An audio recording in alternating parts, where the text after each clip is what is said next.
बिस्मिल्लाहिर्रहमानिर्रहीम। नाज़रीन अस्सलाम वालेकुम, मैं हूं इमरान वसीम।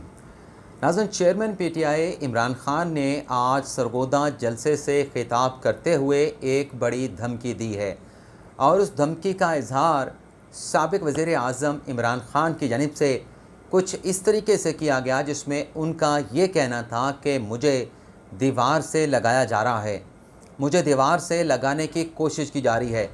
और ये कहते हुए इमरान ख़ान का ये कहना था कि पिछले 4 माह से ये सब कुछ मेरे साथ हो रहा है, मैं सब्र से ये तमाम चीज़ें देख रहा हूँ, इन तमाम चीज़ों को मैंने बर्दाश्त किया है, लेकिन अब ख़ान साहब ने कहा कि मेरे सब्र का पैमाना लबरेज़ हो चुका है।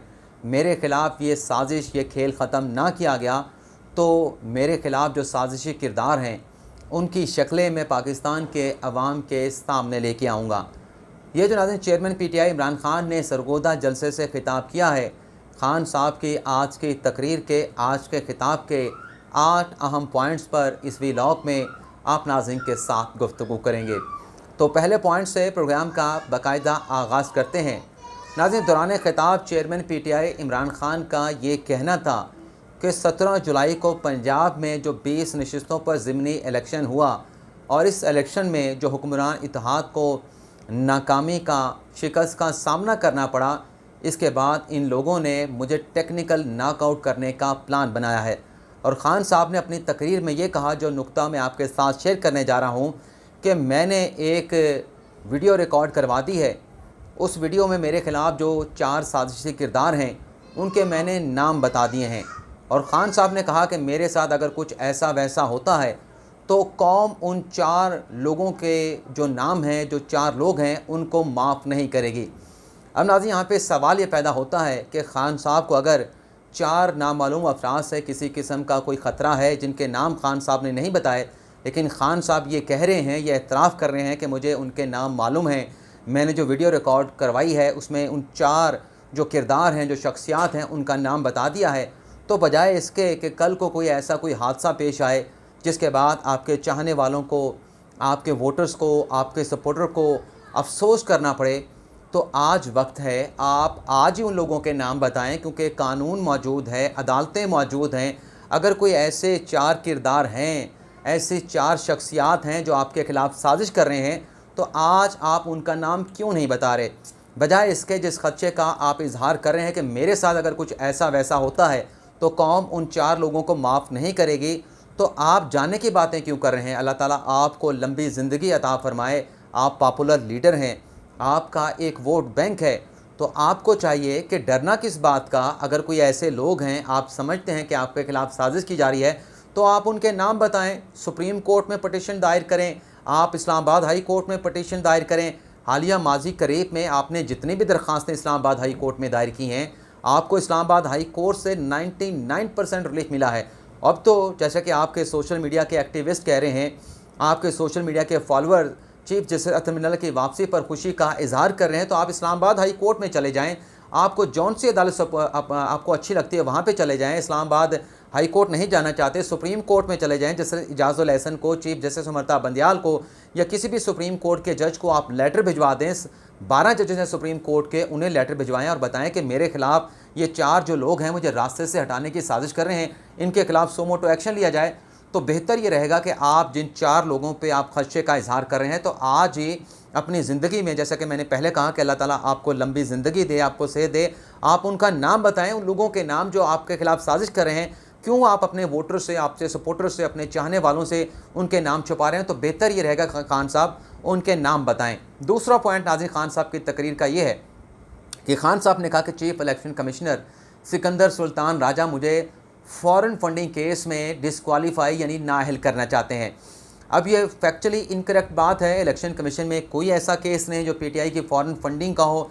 ममनुआ फंडिंग केस का मामला ज़रूर मौजूद है और उस केस में ज़्यादा से ज़्यादा इतना ही हो सकता है कि जो फ़ंड जिन्हें ममनुआ करार दिया गया है वो इलेक्शन कमीशन बहक़ सरकार ज़ब्त कर ले। लेकिन यहाँ पर भी आपके पास चांस मौजूद है, आपके पास मौका मौजूद है। आप इलेक्शन कमीशन में जो आपको शोकास नोटिस किया गया है, आप जाएँ, उन्हें बताएँ कि ये जो आपने जिसको फ़ॉरेन फंडिंग करार दिया है, ये फ़ॉरेन फंडिंग नहीं, मतलब ममनुआ फंडिंग जिसको करार दिया, ममनुआ फंडिंग नहीं, बल्कि फ़लाँ चैनल से आई थी और ये गैर मुल्की कंपनियों से नहीं, गैर मुल्कियों से नहीं, बल्कि पाकिस्तानियों ने दिए थे। तो आप शवाहिद दें तो ये केस भी जिसमें आप डिस्क्वालिफिकेशन का इजहार कर रहे हैं, ये केस भी ख़त्म हो जाएगा।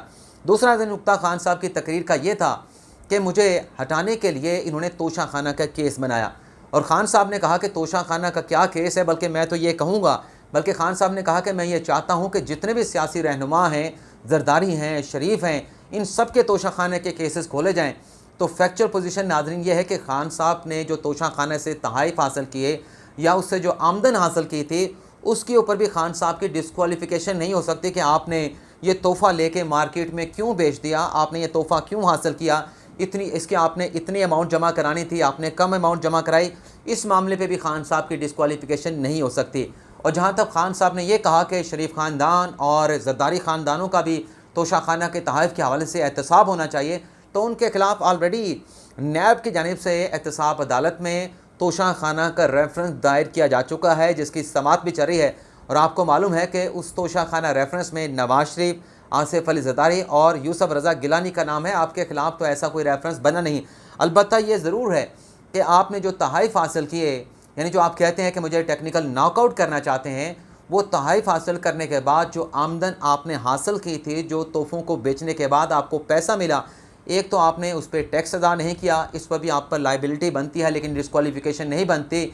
लेकिन जो आपके लिए एक मुश्किल चीज़ है, जो आपके लिए ख़दशा बन सकती है, ख़तरा बन सकती है, जो एप्रीहेंशन नज़र आ रही है, वो ये है कि आपकी अपनी ज़िम्मेदारी थी कि तहाइफ से जो आपको इनकम मिली थी, आप उसे अपने रिटर्न्स में ज़ाहिर करते। आपने 2 साल तक वो आमदन तोशा खाने के तहाइफ की अपने रिटर्न में ज़ाहिर नहीं की। इस वजह से आपको यहाँ पे अपनी डिस्क्वालिफिकेशन का ख़तरा जो है वो ख़दशा नज़र आ रहा है। अच्छा, आज खान साहब खुद इस ख़दशे और ख़तरे का इजहार कर रहे थे। कुछ हफ़्ते पहले, 2 हफ़्ते पहले हमने इस ख़तरे का जब इजहार किया तो बहुत सारे दोस्तों की जानिब से, जो कि PTI के चाहने वाले हैं, उनकी जानिब से हमारा बड़ा गालियों के साथ जो है वो इस्तकबाल किया गया था, या गालियाँ जो है हमें सुनने को मिली थी। चौथा पॉइंट आज़म खान साहब की तकरीर का ये था कि कर्ज़े इन्होंने ले लिए और मुल्क को इन्होंने कर्ज़ों में डुबो दिया, और अब भी ये कर्ज़े ले रहे हैं। लेकिन ख़ान साहब को चाहिए कि जब आप नेक बिस्मिल्लाह पढ़ के, अल्हम्दुलिल्लाह पढ़ के, कलमा पढ़ के अपनी तकरीर का आगाज़ करते हैं, तो फिर हक़ाइक़ जो है वो मुकम्मल आवाम के सामने रखा करें। आपने ये तो बता दिया कि शरीफों ने 2018 में अपनी हुकूमत ख़त्म होने तक कितने कर्ज़े लिए थे, लेकिन आपने कितने कर्ज़े लिए, और फिर आप ये भी दावा करते हैं कि हमने बहुत सारे कर्ज़े वापस किए। तो क्या आपने जो कर्ज़े वापस किए, कर्ज़े वापस करने के बाद पाकिस्तान के मजमूई जो कर्ज़ों की तादाद थी उसमें कमी हुई, या उन कर्ज़ों में $20 बिलियन का मज़ीद इजाफ़ा हो गया? तो ये हक़ाइक़ भी ख़ान साहब को आवाम के सामने रखने चाहिए। चौथा, नाज़िर ख़ान साहब ने ये कहा कि महल जो है वो, यानी नवाज शरीफ की जो लंदन की प्रॉपर्टीज़ हैं, उन्होंने तकरीरें चलाई मरीम नवाज़ की, हुसैन नवाज़ की, हसन नवाज़ की, और कहा कि देखें इन्होंने लंदन में महलात ख़रीद रखे हैं जिसे छुपाया गया है। अब वैसे तो ये केस अब इस्लामाबाद हाई कोर्ट में है, ये महल अपना जो फ्लैट्स है लंदन के ठीक ख़रीदे गए, गलत ख़रीदे गए, लेकिन मैं इसमें जो करेक्शन करना चाह रहा था, जो ख़ान साहब ने हक़ाइक़ को तोड़ मोड़ के पेश किया, ये फ्लैट्स हैं, 4 फ्लैट्स हैं, इन्हें महल नहीं कहा जा सकता, इसे पैलेस नहीं कहा जा सकता। आवाम के जहनों में ऐसी बातें ना डालें। हाँ, जो महल हैं आप उनका नाम लें। जरदारी का जो बिलावल हाउस कराची है, जो बिलावल हाउस लाहौर है, जो जाती उमरा है, उसे आप महल कह सकते हैं, हम भी एक्सेप्ट करेंगे, पाकिस्तान के अवाम भी एक्सेप्ट करेंगे। लेकिन जहाँ आप जरदारी के महल का जिक्र करेंगे, जाती उमरा के महल का जिक्र करेंगे, शरीफों के महल का जिक्र करेंगे, तो फिर 300 कनाल के बनी गाला के महल का भी आप जिक्र करेंगे। और महल वही होते हैं जो जिसके नीचे भी ज़मीन अपनी हो, ऊपर भी ज़मीन अपनी हो। अब ये जो लंदन के 4 अपार्टमेंट्स हैं, सही ख़रीदे गए, नहीं ख़रीदे गए, मनी ट्रेल अदालत को देनी है। कतई नज़र इन तमाम एलिगेशन के, इन तमाम बातों के, जो लंदन के फ़्लैट्स हैं, उन फ्लैट्स के नीचे जो ज़मीन है उस पर भी शरीफ ख़ानदान का कोई अख्तियार नहीं, और उन फ्लैट्स के ऊपर की छत के ऊपर जो प्रॉपर्टी है उस पर भी शरीफ ख़ानदान को कोई अख्तियार नहीं, तो उसे महल नहीं कहा जा सकता। अब अगला जो पॉइंट आपके साथ हमने शेयर करना है वो 5वां पॉइंट है ख़ान साहब की तकरीर का, जिसमें ख़ान साहब ने जब फ़ॉरेन फंडिंग का इल्ज़ाम लगाया, तो मैं यहाँ पे एक और चीज़ आपके साथ शेयर करने जा रहा हूँ। ख़ान साहब कहते हैं मुझ पर फ़ॉरेन फंडिंग का केस ये बनाने जा रहे हैं। और अभी चंद रोज़ पहले ख़ान साहब ने जो टेलीथॉन एक कैंपेन चलाई थी ज़लज़ला मुतासरीन, अपना सलाम मुतासरीन के लिए, तो उसमें भी जो ओवरसीज़ पाकिस्तानी उसमें फ़ंड्स कर रहे थे, उसमें पैसे देने के ऐलानात कर रहे थे, उसे भी ख़ान साहब जो है वो फ़ॉरेन फंडिंग कह रहे थे कि देखें जी 5 लाख की फ़ॉरेन फंडिंग आ गई, 1 करोड़ की आ गई, 2 करोड़ की आ गई। तो ये भी ख़ान साहब आवाम को जो है वो गलत इन्फॉर्मेशन पास ऑन कर रहे थे, सिर्फ अपने सियासी मकासद के लिए। सियासी जमात में नाज़रीन ये फैक्चुअली बात, मैं किसी को मलाइन नहीं कर रहा, किसी पे इल्ज़ाम नहीं लगा रहा। पॉलिटिकल पार्टीज़ ऑर्डर 2002 या इलेक्शन एक्ट 2017 है, उसके मुताबिक सियासी जमातों पर इस बात की पाबंदी है कि किसी फॉरेनर से वो फ़ंड नहीं ले सकते, मल्टी नेशनल कंपनी से फ़ंड्स नहीं ले सकते, किसी हुकूमत से फ़ंड नहीं ले सकते। लेकिन खान साहब के ख़िलाफ़ जो स्क्रूटनी कमेटी ने जांच पड़ताल की है PTI के माली अकाउंट्स की, उसमें मुबैना तौर पे, अभी भी मैं कह रहा हूँ कि मुबैना तौर पे कहा गया है कि PTI ने ममनुआ फंडिंग ली है। तो मौका है खान साहब वहाँ पे जाके प्रूव कर दें। लेकिन जब सलाम मुतासरीन का मामला आएगा, उस पर कोई कानून मौजूद नहीं, उस पर कोई कदर नहीं कॉन्स्टिट्यूशन की भी और पाकिस्तान के किसी कानून की भी, कि अगर जल्दा मुतासरीन के लिए बाहर से कोई फ़ंड आए हैं कि उनको रिहेबिलिटेट किया जाए, उन्हें उनकी बहाली की जाए, ज़लज़ला से जो तबाहशुदा इलाके हैं उन्हें रिस्टोर किया जाए, इंफ्रास्ट्रक्चर को बहाल किया जाए, सलाम मुतासरीन के जो मसाइल हैं उनको हल किया जाए, उनकी दोबारा से आबादकारी की जाए, तो वो फ़ंड्स गैर मुल्की हुकूमत से भी आ सकते हैं, मल्टी नेशनल कंपनी से भी आ सकते हैं, इंडिविजुअल फॉरेनर से भी आ सकते हैं। तो ये खान साहब चीज़ों को गुडमट कर रहे थे, तोड़ मरोड़ के आवाम के सामने पेश कर रहे थे। अब सातवां जो नुकता आपके सामने हमने रखना है, शाह खान साहब ने तकरीरें चलाई और खान साहब ने कहा कि खुदा का वास्ता ये सब कुछ बस कर दें, आप झूठ बोलते हैं, ये करते हैं, फ़लाँ करते हैं।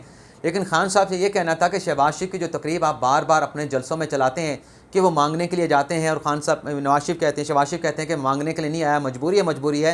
तो ये सब कुछ आप भी अपने दौरे हुकूमत में कर रहे थे। आप मुत्तहिदा अरब अमारात गए, आप 2 मरतबा सऊदी अरब गए, वहाँ आप पर भी कशकोल लेके गए थे, और पाकिस्तान के जो माशी हालात हैं आप आवाम को बता नहीं रहे। आपको पता है कि पाकिस्तान के माशी हालात क्या हैं। 8वां पॉइंट खान साहब की तकरीर का ये था कि 7वां पॉइंट ये था कि ये अगर संजीदा है सलाम मुतासरीन के लिए, तो जो आसिफ अली ज़रदारी और जो शहबाज शरीफ हैं वो अपनी रकम पाकिस्तान में वापस ले आएँ, उससे सलाम मुतासरीन की खासी ज़्यादा हेल्प हो जाएगी, उनकी मदद हो जाएगी। चलें, वो तो वापस नहीं लेके आते, वो करप्ट हैं, शरीफ भी करप्ट हैं, ज़रदारी भी करप्ट हैं।